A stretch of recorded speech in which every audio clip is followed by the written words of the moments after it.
Wara li l-Gvern ressaq fil-Parlament emendi biex idaħħal li friżar tal-embrjuni, l-eks deputat mexxej u eks Ministru Laburista George Vella ħareġ qatta bla ħabel kontra l-partit tiegħu stess. Fuq Twitter George Vella qal li l-mossa tal-Gvern hi mneżża minn kull etika, morali u dinjità tal-bniedem.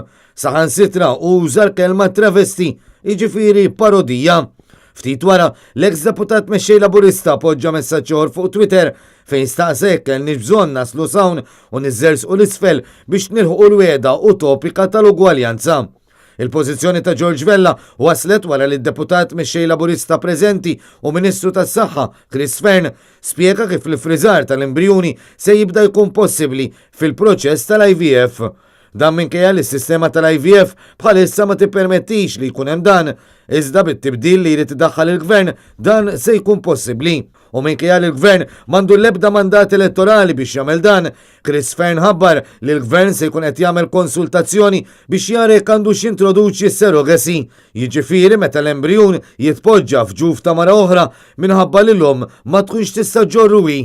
Id-diskussjoni fil-Parlament dwar l-emendi li bihom il-Gvern irid idaħħal li friżar tal-embrjuni mistennija tibda il-ġimgħa d-dieħla.